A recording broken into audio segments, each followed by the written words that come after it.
आगे के जो प्रश्न है हमारे पास 3 नंबर जो प्रश्न है, इसमें हम लोग देखेंगे कि आव्यूह की रचना करना, अर्थात हमने क्या पढ़ाया था उसमें, जो थ्योरी पार्ट था उसमें हम लोग आव्यूह का निर्माण करना भी सीख लिए थे। और जो यह प्रश्न है इसमें आव्यूह का निर्माण ही करना है, और निर्माण कुछ इस प्रकार से करना है कि एक आव्यूह रचना करना है 2/2 कोटि की। तो सबसे पहले हम लोग रचना करने के लिए क्या करते हैं कि 2/2 कोटि की आव्यूह कि जब हम रचना करते हैं तो यह रचना कुछ इस प्रकार से होता है। इसमें 2 पंक्ति होना चाहिए, तो A11 होगा, एक A12 होगा, दूसरा 21 होगा और एक 22 होगा। अर्थात यह कौन सा बन गया, यह 2/2 कोटि की आव्यूह की रचना हो गई। इसमें n के पहले से हम लोग पढ़ चुके हैं। और इसमें जो प्रश्न दिया गया है, जो प्रश्न 1 नंबर क्वेश्चन है, इसमें Aij = I + j का होल स्क्वायर बाई 2 है। और यहाँ पे हम लोग क्या करेंगे, इसके आधार पे A11, A12 और जो A21 है, 22 है, इसका मान ज्ञात कर लेते हैं।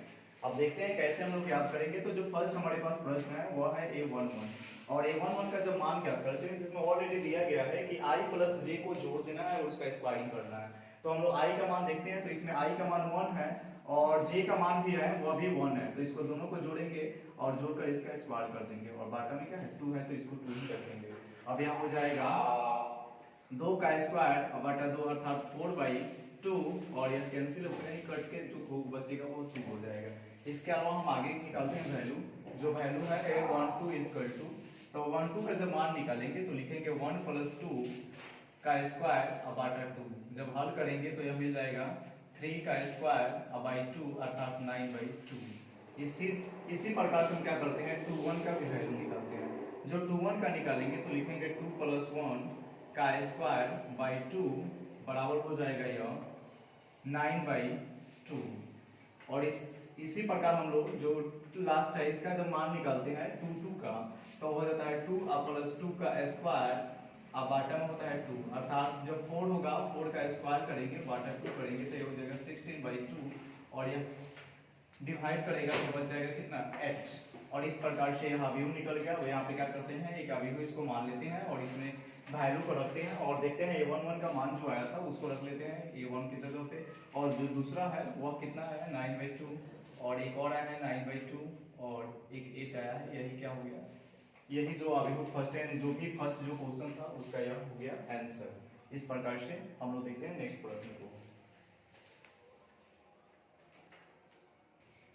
अब इसके बाद दूसरा प्रश्न देखते हैं। इसमें दिया गया है Aij = I/j, और इसके लिए हम क्या करते हैं, वही अवयव की रचना करना है। तो यहाँ पे जब हम रचना करेंगे 2/2 कोटि की, तो रचना वही रहेगा A11 और A12 और A21 और 22। यह हो गया अवयव की रचना, और इसके आधार पे हमें वैल्यू जो निकालना है उसे फाइंड करते हैं। A11 और A11 = इसमें दिया गया है कंडीशन I/j। अब इसको जब हल करेंगे तो आएगा 1। इसके अलावा देखते हैं 1/2 जब निकालेंगे तो 1/2 का जब वैल्यू निकालेंगे तो ये हो जाएगा 1/2 अर्थात हो जाएगा 1/2।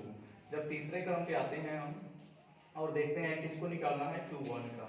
जब 21 को निकालेंगे तो 2/1 होगा अर्थात ये हो जाएगा 2, और इसके अलावा 22 को जब निकालेंगे तो हो जाएगा 2/2, और कैंसिल यानी कि जो डिवाइड होगा तो यह आ जाएगा 1, अर्थात जो अवयव हमें मिला वह अवयव क्या हो गया 1 हो गया, 1/2 हो गया, 2 हो गया, 1 हो गया। इस प्रकार से यह क्या हो गया, फाइनल आंसर प्राप्त हो गया। और इसके अलावा देखते हैं नेक्स्ट प्रश्न। आप चाहें तो इसी आधार पे आप क्या करते हैं, आगे वाले प्रश्न को भी हल करने का प्रयास करेंगे और सतत सीखने का यानी आप सीखने का प्रयास करते रहेंगे। और देखते हैं जो अगला प्रश्न हमारे पास होगा वो कौन सा प्रश्न होगा। और इसके बाद जो हमारे पास 5 नंबर क्वेश्चन है, इस पे देखते हैं कि इसमें भी अवयव की रचना ही करनी है। तो वह अवयव की जो रचना करनी है वह रचना है 3/4 अवयव बनाना है। जब 3 अवयव यानी 4 की रचना करेंगे तो हमें यह पता होता है कि जो अवयवों की कोटि होती है, अवयवों की कोटि वह होती है m/n। और m/n की जब बातें की जाए तो इसमें दिख रहा है कि 3 पंक्ति है और 4 स्तंभ है, यानी कि हमें 3 पंक्ति बनाना है और 4 स्तंभ बनाना है। तो इसके लिए हम क्या करते हैं, सबसे पहले 3 पंक्ति के पास जाते हैं कि 3 पंक्ति और 4 स्तंभ को कैसे हम सेट करते हैं। तो देखिए यहाँ पे A11, A12 और A13, और क्या लिखना है, जब 4 पंक्ति है तो इसको लिखते हैं 4 तक। तो यह कितना हो जाता है 4। और इसके बाद हमें और चाहिए, यह तो एक पंक्ति रेडी हो गया, इसके बाद दूसरा जब पंक्ति बनाते हैं तो 21 यानी दूसरा पंक्ति का पहला स्तंभ, इसके बाद होता है दूसरा पंक्ति का दूसरा स्तंभ। दूसरा पंक्ति का तीसरा स्तंभ और इसके अलावा होता है दूसरे पंक्ति का चौथा स्तंभ। इस प्रकार से R2 का निर्माण हुआ। आगे देखते हैं कि 3 यानी तीसरा पंक्ति का पहला स्तंभ और तीसरे पंक्ति का दूसरा स्तंभ और तीसरा पंक्ति का तीसरा स्तंभ और तीसरे पंक्ति का चौथा स्तंभ। और इसी प्रकार से हम क्या करेंगे, जो पहले जो जिसकी हमें ज्ञात करना है मान, वह ज्ञात किस प्रकार से करना है, तो वो कंडीशन बेस्ड होता है। इसमें हम किसी प्रकार के अपने मन से कुछ कार्य नहीं करते हैं। इसमें जो भी प्रश्न बेस्ड होता है उसी बेस पे हम लोग क्वेश्चन को हल करते हैं। तो जो बेस दिया गया है वह बेस क्या है, aij = 1/2 mod -3i + j दिया गया है। तो इसमें हम क्या करेंगे, हल करेंगे तो हो जाएगा 1/2 और इसमें i का मान पुटअप करेंगे तो i का जो मान दिया गया है अर्थात जब a1 निकालेंगे तो इसमें i 1 है और j भी कितना है 1 ही है। तो लिखेंगे -3 और मल्टीप्लाई i का जगह पे वैल्यू जब रखेंगे तो 1 है, तो हो जाएगा 1 अर्थात जब इसका फाइनल जो है रिजल्टेंट निकालेंगे वैल्यू तो वह हो जाएगा -3 और प्लस में हो जाएगा 1। तो -3 + 1 होगा और जब इसका हल हम करेंगे तो यह प्राप्त हो जाएगा हमें 1/2, यह होगा -2। और जो भी संख्याएं निकलती है वह क्या होती है, जब भी संख्याएं मोड से निकलती है तो वह धनात्मक बन जाती है। जब ऋणात्मक हो तो धनात्मक होती है और धनात्मक जो होती है वह ऋणात्मक हो जाती है। तो 1/2 और ये जगह 2 कैंसिल हो गया, कितना आ जाएगा 1 आ जाएगा। इसी प्रकार से हम क्या करते हैं, a12 का मान निकालते हैं। जब a12 का मान निकालते हैं तो देखते हैं कि इसको भी उसी प्रकार से हल करना है। तो 1/2 लिखेंगे, -3 लिखेंगे और क्या करेंगे 1 से गुना करेंगे +2 कर लेंगे। आगे जब हल करेंगे तो 1/2 हो जाएगा, यह के -3 होगा +2 हो जाएगा। जब हल किया जाएगा तो इसका वैल्यू जो निकलेगा वह होगा -1 होगा, लेकिन जब मॉड से निकलेगा तो वह प्लस में हो जाएगा अर्थात 1/2 हो जाएगा। इसके अलावा हम चाहें तो नेक्स्ट निकाल सकते हैं 1/3 और 1/3 का मान निकालेंगे तो लिखेंगे 1/2 और -3 गुने 1 और प्लस में कर लेंगे 3। तो यह कितना हो जाएगा 1/2 -3 + 3, यह घटकर कितना हो जाएगा 0 हो जाएगा। अर्थात 0 में किसी संख्या से जब गुणा करते हैं तो वह प्राप्त हो जाता है, हमें 0 प्राप्त हो जाता है। और इसके आगे हम बढ़ते हैं और देखते हैं कि 1/4 का मान हम कैसे ज्ञात करेंगे। जब 1/4 का मान हम ज्ञात करेंगे तो 1/4 लिखेंगे 1/2 -3 और इसमें i से जब मल्टीप्लाई करेंगे तो i का मान 1 है और प्लस में कितना होगा 4 हो जाएगा। और जब हल करेंगे तो यह मिल जाएगा 1/2 -3 और +4। जब -3 + 4 निकलेगा तो अर्थात इसका जो वैल्यू निकलेगा वो पॉजिटिव होगा, लेकिन मॉड से निकलने के कारण यह हो जाएगा निगेटिव, अर्थात जो इसका मान होगा -1/2 होगा। और इसके आगे हम देखते हैं नेक्स्ट 1 to 1 का वैल्यू जब निकालते हैं तो इसको क्या होगा 1/2 -3 × 2 और प्लस में हो जाएगा 1 अर्थात ये होगा 1/2 माइनस यानी -6 + 1। जब इसका वैल्यू हम निकालेंगे तो फाइनली जो निकलेगा वो हो जाएगा 1/2 और इसमें हो जाएगा -5 और जब मॉड से कोई भी संख्या निकलती है तो वो प्लस में बन जाती है तो हो जाएगा 5/2। और आगे देखते हैं कि 2 का जब वैल्यू निकालेंगे तो यह हो जाएगा 1/2 और यह हो जाएगा -3 2 +2 अर्थात 1/2 और माइनस हो जाएगा कितना 6 और प्लस हो जाएगा 2 अर्थात यह मिलेगा क्या वैल्यू, तो इसमें मिल जाएगा -4 और जब भी मॉड से निकलेगी तो हो जाएगा प्लस में, कैंसिल होगा तो वैल्यू कितना आ जाएगा 2। और इसी प्रकार से सिमिलरली हम लोग क्या करते हैं आगे भी बनाने का प्रयास करते हैं, देखते हैं आगे क्या होता है।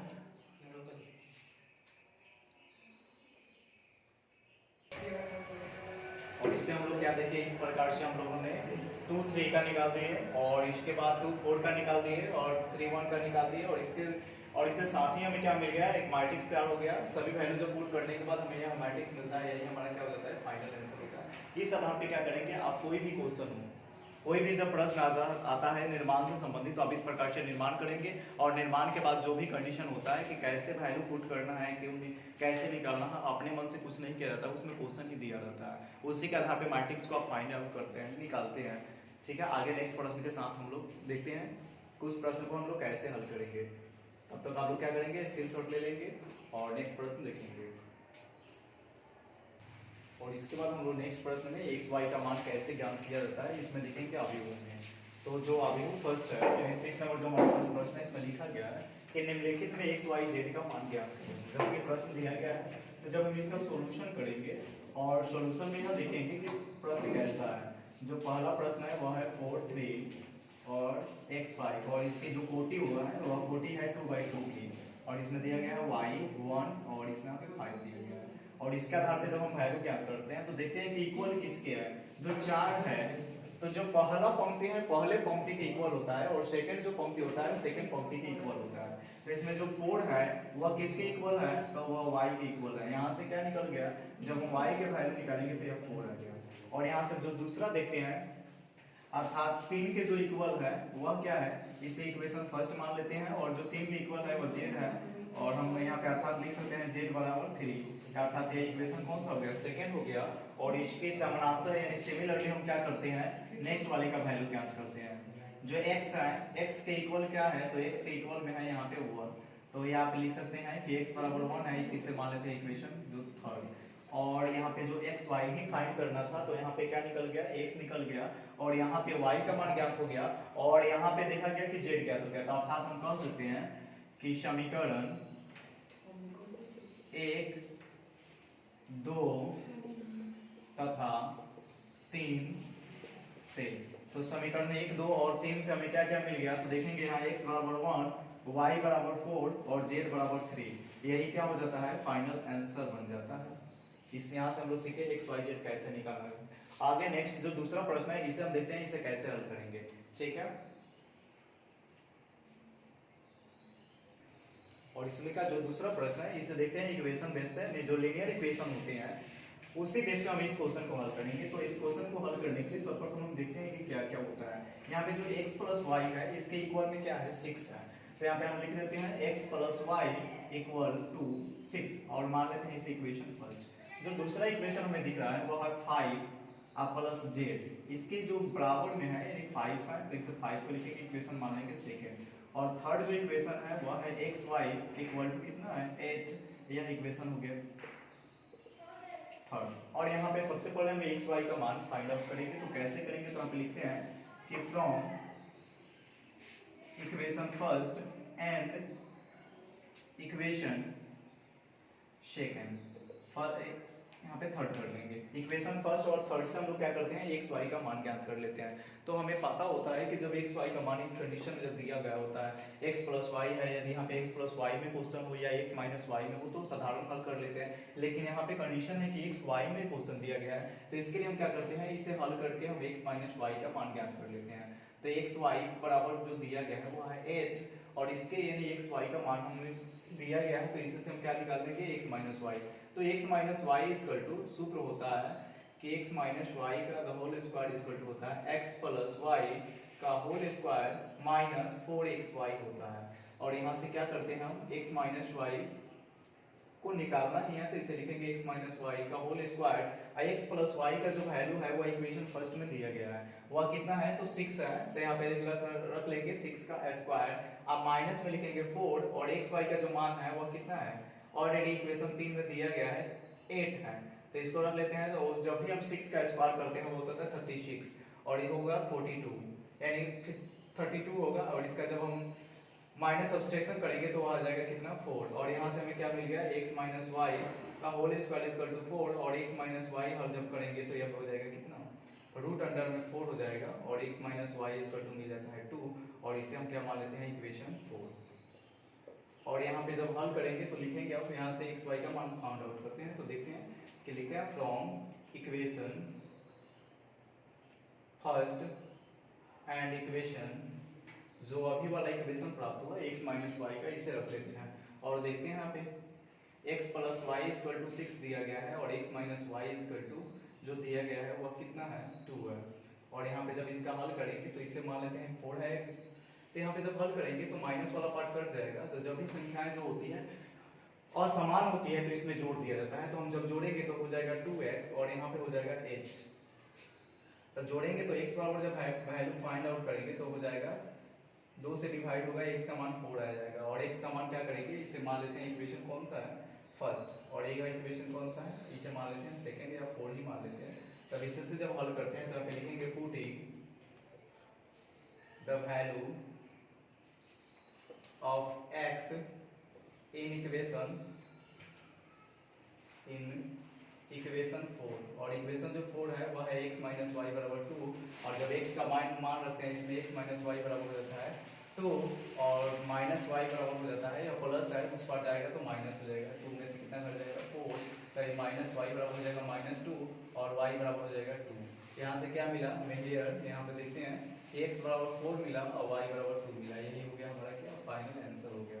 इस प्रकार आप क्या करेंगे x y का मान ज्ञात कर सकते हैं। तो यह क्वेश्चन क्या हो गया, कंप्लीट हो गया, आप इसे स्क्रीनशॉट ले सकते हैं। और इक्वेशन सेकंड जो है इससे हम लोग क्या करते हैं, z का मान ज्ञात कर लेते हैं। तो 5 प्लस जेड इक्वल टू हो जाएगा, कितना दिया गया है 5, तो जेड बराबर जो 5 वैल्यू आएगा पक्षांतर करेंगे तो हो जाएगा 5 minus 5 is equal to Z का जो मान आएगा वो 0 हो गया, अर्थात x का मान 4/2 और z क्या हो गया 0 हो गया। इस प्रकार से x y z तीनों का मान फाइंड हो गया, आप स्क्रीनशॉट को ले लेंगे।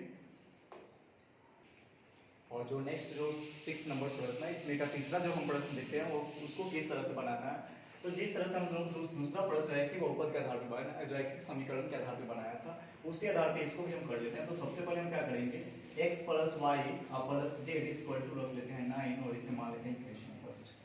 और इसके आधार पर हम क्या करते हैं, दूसरा जो प्रश्न है वह है x plus Z equal to 5, इसे मान लेते हैं इक्वेशन सेकेंड। और जो तीसरा है वह है y plus Z equal to 7, इसे मानते हैं इक्वेशन थर्ड। और इस आधार पे हम लोग देखा इक्वेशन को हम लेट कर लिए और यहाँ से लिख सकते हैं सॉल्यूशन में लेट करके हम हल कर। अब यहाँ पे देखते हैं इक्वेशन फर्स्ट और सेकंड पे, तो यहाँ पे लिखेंगे from equation first and equation second. तो फर्स्ट और सेकंड इक्वेशन में हम लोग देखते हैं तो क्या हल करना है। और यहाँ पे लिखा गया है फर्स्ट जो इक्वेशन है x plus Y plus Z equal to 9 है, और यहाँ पे जो सेकंड इक्वेशन है वह है x प्लस में कितना है z और बराबर दिया गया है 5। और यहाँ से जब भी और सामान्य चिन्ह होते हैं तो इसका रूल होता है जो लीनियर इक्वेशन होते हैं माइनस कर दिया जाता है। जब माइनस किया जाएगा तो ये क्या होगा, जेड कैंसिल हो जाएगा यहाँ से, बस फाइनली जो मिलेगा y का मान निकल जाएगा। तो 5 में से जब सब्सट्रैक्शन होगा 9 में से 5 घटेगा तो वो आ जाएगा 4। यहाँ से हमें क्या मिल गया, y का मान जो प्राप्त हुआ वो कितना हो गया 4 हो गया। और इस y को मान हम यानी y का मान कहाँ पर रखते हैं, इक्वेशन थर्ड में। यहाँ पे लिखेंगे putting the value of y in equation third. जब थर्ड इक्वेशन में रखेंगे तो इक्वेशन है y plus Z equal to 7 और y का मान आया है 4 और 4 प्लस जेड इक्वल टू 7, तो z इक्वल टू आ जाएगा 7 माइनस 4, तो z का जो मान आएगा वो आ जाएगा 3। और जो z निकल गया इसे हम इक्वेशन किस में रख लेते हैं, थर्ड सेकंड इक्वेशन में। तो फिर रखेंगे फ्रॉम इक्वेशन सेकंड, और जो सेकंड इक्वेशन है वह है x plus Z equal to 5, और यहाँ पे क्या करेंगे z का मान रख लेंगे, तो यह हो जाएगा 3 बराबर 5 और x बराबर हो जाएगा 5 माइनस 3, तो x बराबर हो जाएगा 2। तो यहाँ पे देखें हम लोग क्या क्या निकल गया, x y z सबका मान निकल गया। तो जो x बराबर निकला है वैल्यू वह है 2, और जो y का मान निकलना है वो 4 निकला है, और इसके अलावा z जो निकला वह 3 हो गया। यही क्या हो गया, फाइनल आंसर हो गया। और इसके आगे देखते हैं नेक्स्ट प्रश्न कैसे हल करना है। और इसके बाद हम लोग जो 7 क्वेश्चन है इसे देखते हैं, और इसको भी हम लोग लीनियर इक्वेशन के माध्यम से हल कर लेंगे। और जो इक्वेशन दिया गया है अर्थात जो प्रश्न है वो प्रश्न है a माइनस बी और 2a प्लस सी और 2a minus B 3c plus D equal to -150 30। और यहाँ से हम लोग क्या करते हैं, यहाँ से लिखते हैं let a minus B equal to -1 equation, इसे फर्स्ट करते हैं। और सिमिलरली क्या करेंगे, दूसरा जो इक्वेशन है अर्थात 2a माइनस 2a या 2a माइनस बी रख ले या इसे रख सकते हैं, इसे मान लेते हैं इक्वेशन सेकेंड। और दूसरा जो है 2a प्लस सी बराबर जो 5 दिया है इसे मानते हैं इक्वेशन थर्ड। और इसी प्रकार से हम लोग जो 3c प्लस डी है इसके इक्वल में 30 और इसे मान लेते हैं इक्वेशन 4। और यहाँ पे जब हल करते हैं तो यहाँ पे रखते हैं कि from equation first and equation second, equation first और समीकरण 1 और समीकरण 2 से देखते हैं कि क्या है इसमें। तो a minus B a minus B equal to -1 है, दूसरा है 2a minus B equal to 0। जब इसका आप सॉल्यूशन करेंगे तो हमें प्राप्त हो जाएगा इस इक्वेशन फर्स्ट, और इसे मानते हैं इक्वेशन। तो यहाँ पे बी वाला जो पार्ट है वो कैंसिल हो जाएगा, और यहाँ पे मिल जाएगा कितना, माइनस ए मिल जाएगा, और माइनस ए यहाँ पे मिल जाएगा -1, अर्थात ए बराबर जो वैल्यू है वो 1 हो जाएगा। और इसी आधार पे हम क्या करते हैं, हम लिखते हैं माइनस माइनस, और इसका मान रख लेते हैं पुटिंग द वैल्यू ऑफ, इसे इक्वेशन अगर फर्स्ट में रखते हैं ए का मान तो इसमें बी का मान निकल जाएगा। तो putting the value of A in equation कर लेते हैं फर्स्ट। जब इक्वेशन फर्स्ट में इसका मान रखते हैं तो इक्वेशन दिया गया है a minus B equal to है -1, और a का जब हम मान रखेंगे यहाँ पे तो यह हो जाएगा 1 माइनस बी बराबर -1, माइनस बी का जब वैल्यू निकालेंगे तो -1 हो जाएगा, यानी पक्षांतर हो जाएगा, और जो पक्षांतर होगा तो हो जाएगा -2, और माइनस माइनस से कैंसिल हो जाएगा, बच जाएगा b बराबर 2। इस प्रकार से हम लोग ने क्या देखा, a का मान निकल गया, b निकल गया, और जब a का मान हम लोग किस में पुट अप करेंगे, समीकरण 3 में, तो इससे c का मान निकल जाएगा, और c का मान रखेंगे तो इससे d का मान निकल जाएगा। और देखते हैं आगे कैसे हम निकालेंगे। तो आप लिखते हैं हम फ्रॉम इक्वेशन थर्ड, जो तीसरा इक्वेशन है इस पे देखते हैं, यानी कि है 2a + c = 5, और a का मान रखते हैं कितना 1, तो यह हो जाता है 2 1 + c = 5, यहाँ पे हो जाएगा c बराबर हो जाएगा 3। और इसी प्रकार हम लोग फिर देखते हैं फ्रॉम इक्वेशन 4, और इक्वेशन 4 जो है 3c + d = 13 है, और इसमें क्या करेंगे हम, 3c + 30 है तो यहाँ पे 13 है तो यहाँ पे c का मान रखेंगे, तो इसमें मल्टीप्लाई कर देंगे, और यहाँ पे हो जाएगा तो 9 + d हो जाएगा और 13 हो जाएगा, पक्षांतर करेंगे तो 13 - 9 हो जाएगा, तो d का जो फाइनल वैल्यू निकलेगा वह हो जाएगा 4 हो जाएगा। तो यहाँ से हम लोग क्या क्या देखें कि जो हमें फाइनल वैल्यू मिल गई, तो a का जो मान मिला वो 1 हो गया, b का मान 2, और c का मान 3, और d जो आया वो हो गया 4। यही क्या हो गया, यही आंसर हो गया। और इस आधार पे क्या करेंगे, आप जो भी इक्वेशन से रिलेटेड प्रश्न हो तो आप लोग इसी प्रकार से हल करेंगे, और आप क्या करेंगे, इसे इसका स्क्रीनशॉट ले लेंगे और इसे अपने नोटबुक इसका सॉल्यूशन का सहारा लेकर अपने नोटबुक पर बनाने का प्रयास करेंगे। और इसके अलावा नेक्स्ट क्वेश्चन हम देखते हैं। आगे देखते हैं हम लोग कि जो 8 नंबर क्वेश्चन है हमारे पास वो है वर्ग अवयव। हम लोगों ने अवयव के जो टाइप्स पढ़े थे उसमें हम लोग पढ़े थे क्षैतिज अवयव, उदग्र अवयव, वर्ग अवयव, अर्थात वहाँ पे हमने अवयव के प्रकार को, बहुत सारे अवयव के प्रकार को पढ़ लिए थे। और इसमें देखेंगे कि जो वर्ग अवयव होता है वह क्या होता है। इसमें चर्चा किया गया वर्ग अवयव, तो हमें पता होता है कि जो वर्ग अवयव होता है इसमें पंक्तियों की संख्या और स्तंभों की संख्या क्या होती है, इक्वल होती है। अर्थात जो परिभाषा की बातें की जाए तो ऐसे अवयव जिसमें पंक्ति और स्तंभों की संख्या समान होती है उसे वर्ग अवयव कहा जाता है। तो यहाँ पे जो सी है वह कौन सा अवयव होगा, यानी कि वर्ग अवयव होता है m = n, अर्थात जो 8 होगा इसका आंसर क्या हो जाएगा, c हो जाएगा। आगे देखते हैं जो 9 नंबर प्रश्न है हम लोग के सामने, x तथा y के प्रदत्त 3 मानों के लिए अवयव के युग्म क्या है, समान है। तो यहाँ पे हम लोग इसे हल करके देख लेते हैं कि किस मान के लिए जो उसमें ऑप्शन दिया गया है, ऑप्शन के अकॉर्डिंग हमें हल करना है। तो ये 3x + y = 0 है, हम यहाँ से हल करते हैं कि जो 3x + y है, तो यहाँ पे जब हल करेंगे तो इसका मान निकलेगा 3x बराबर हो जाएगा -y, और जब x का मान ज्ञात करेंगे हो जाएगा -y/3। यह हो गया, x का मान निकल गया। इसके अलावा हम देखते हैं जो दूसरा प्रश्न है वह 5 = y - 2, और यहाँ से जब y निकालेंगे तो हो जाएगा 7। ठीक है, और नेक्स्ट कंडीशन भी है इसमें कि y + 1 = 8, तो यहाँ पे और दिया गया है कि y बराबर हो जाएगा 7। नेक्स्ट 2 - 3x = 4 है, और यहाँ से -3x निकालेंगे तो प्लस है तो इधर जाएगा तो माइनस हो जाएगा, -3x बराबर हो जाएगा 2, और x का जब माइनस वैल्यू निकालेंगे तो हो जाएगा 2/-3।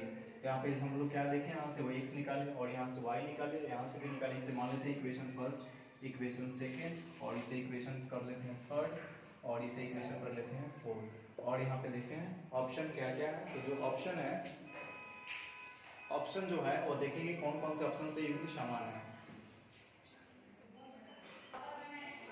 तो हम लोगों ने यहाँ पे समीकरण को हल किया, और समीकरण को हल करके यहाँ पे पाया कि जो इक्वेशन फर्स्ट से आया है x का मान वो -3y यानी -y/3 आया है, और दूसरे इक्वेशन से जब हल किए तो यहाँ पे y का मान 7 आया, और जो तीसरा इक्वेशन है इससे से y का मान 7 आ गया। चौथा इक्वेशन जब हल किया तो इसमें x का मान आया 2/-3 आया। इसी कारण से हम लोग जब ऑप्शन के ज्यादा ही ऑप्शन जो देखते हैं तो इसमें x का मान -1/3 है, जो कि इस इक्वेशन में कहीं नहीं आया है। y का मान तो 7 आया है, लेकिन यह युग्म क्या है, समान नहीं दिख रहा है। दूसरे जब सी ऑप्शन में जाते हैं तो y का मान 7 है, तो y का मान तो यहाँ पे दिख रहा है कि 7 है, बट जो x का मान है -2/3 है, लेकिन यहाँ पे क्या आ गया है 2/-3 आया है। इसके कारण यह युग्म भी समान नहीं है। और नेक्स्ट जब डी ऑप्शन में जाते हैं तो यहाँ पे है x का मान -1/3, जो कि कहीं भी x का मान -1/3 नहीं आया है। इसके कारण हम यह कर सकते हैं कि जो दिए गए समीकरण है इसका युग्म समान नहीं है, अर्थात यह ज्ञात करना क्या है, संभव नहीं है। अगला प्रश्न देखते हैं जो प्रश्न लास्ट होगा 10th नंबर।